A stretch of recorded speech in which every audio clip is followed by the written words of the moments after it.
So again, Shabbat Shalom.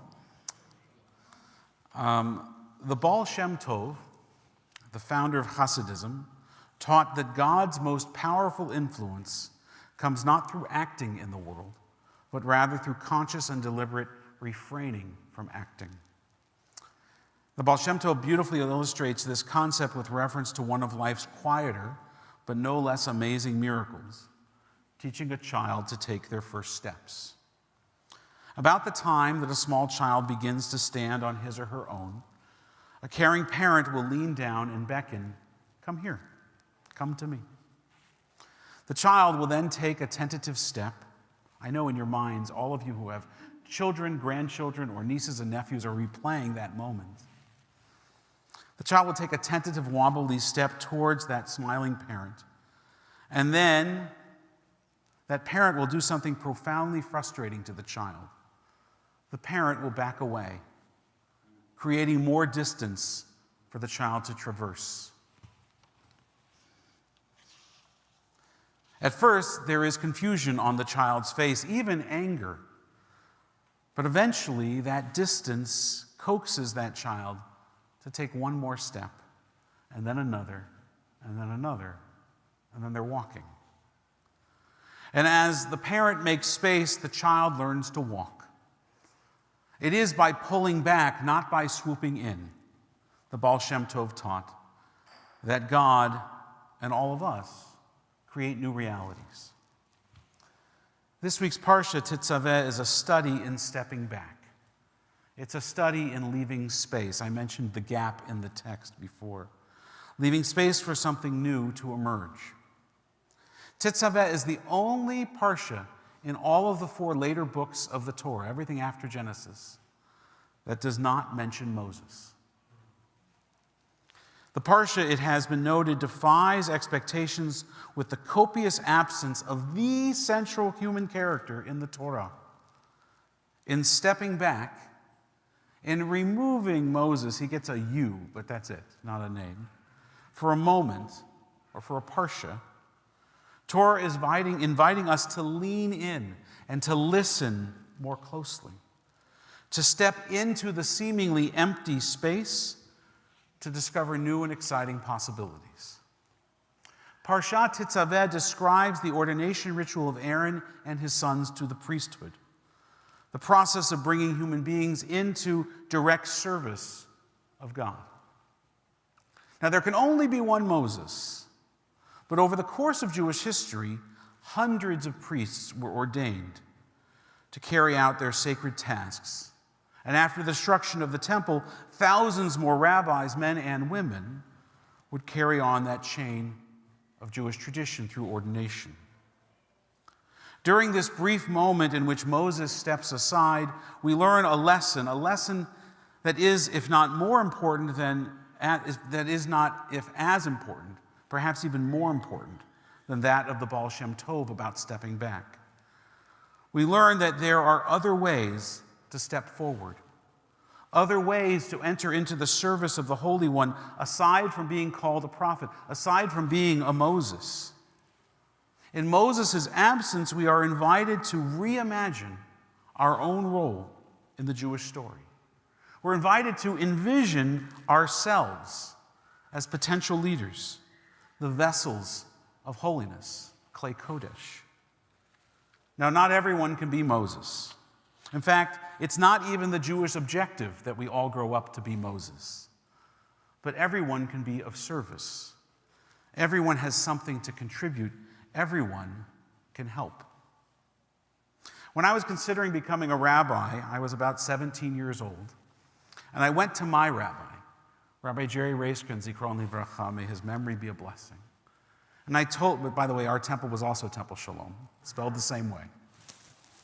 And I went to my rabbi, and I confessed to him, however, I had one reservation. I told him of my dreams, but I confessed I had one reservation. I explained that throughout the Torah, the prophets, who were in my mind the model for modern-day rabbis, they heard a calling from God. And I heard similar things from people that went on to be priests and ministers in Christianity, how they were called by God to do their work.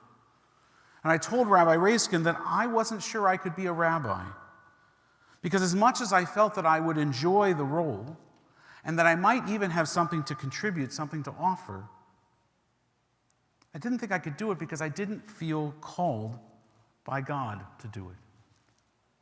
And Rabbi Raskin, hardly missing a beat, because I think he had had this question before, gave me the following answer. He didn't have to pull down a book from his shelf. He didn't have to look something up on the internet. Of course, the internet hadn't been invented then. The answer was right there inside of him. He responded very reassuringly and without hesitation that in his experience, that was not how it works with rabbis. He said that the rabbis that he knew, the rabbis that he had admired throughout his career in life, did not hear a calling from God to do this sacred work, but rather heard a calling from the community to be of service. The detailed descriptions of the priesthood in the Torah, they give us an insight into the hierarchical society of our ancient ancestors, and that's wonderful. And while there were groups assigned distinct tasks like the Kohanim and the Levites, one lesson from these examples is that each of us must find our own appointed task, our own way of being of service in the continuing chain of Jewish tradition and life. Theologian Albert Schweitzer, in an interview late in his life, taught, "I do not know what your destiny will be, but one thing I do know. The only ones among you who will be really happy are those who have sought and found how to serve." By taking a step back, Moses and God invite us to take a step forward and to discover our own capacity to act and to serve. A parent who never learns to give their child space will never equip them with the ability to survive and to thrive on their own. They'll never learn to walk. On a macro scale, by leaving him out of our reading this Shabbos, our Parsha teaches that Moses is mortal. He will not cross over into the promised land with us, and so we'll need to be able to appoint a chain of leaders who will, and who will guide us into our new chapter and chapters. And even God can't be with us every step of the way either, booming instructions and blessings and warnings. We have to learn to live without. On a more personal level, the absence of a parent, a mentor, or a teacher, even if their absence is by design to create a void, like that parent who steps back as their child is learning to walk, challenges us to fill that void, to find our place, to find our way to contribute, to be of service. And on a societal level, this act of stepping back, which the Kabbalists, the mystics, called tzimtzum, an act of contraction or constriction, is an act of creating conceptual space, either by intention or abdication, for all around us. There are so many gaps in our society, so many places where the Moses of the moment is missing. What is asked of us is not to be Moses, but to be the priests, the Kohanim, the Levites, to be of service. In the words of the late, great Mr. Rogers, to be the helpers. In his commentary on the book of Joshua, another example of being a servant, F.G. Marchant observed, author F.G. Marchant observed, God has three sorts of servants in the world. Some are slaves and serve God from fear. Others are hirelings and serve for wages. And the last are children who serve because they love. Like children learning to walk, we will sometimes stumble and fall as we try to fill that void. We will strive to fill it out of love.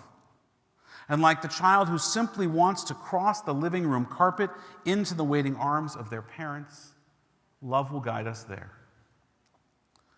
Torah instructs us to be a kingdom of priests, of servants, not of saints or prophets. Today we walk our own path, a path laid out by Moses, our teacher, on a path toward God, our parent, a path of being of service to the community, to the greater collective good. Like children learning to walk, we will stumble and fall sometimes. But as we come to trust our own legs, we will discover that it is the only way that we will make it. It is the only way that the world can stand. Not a world filled with Moseses, but as a world filled with those who strive to be in service of the ideals that Moses and Torah set as a path to follow, a path towards greater meaning, greater purpose, and greater justice. Ken Yehi Ratzon, may it be God's will. Shabbat Shalom. Our service continues. Page 586 will rise for Aleinu.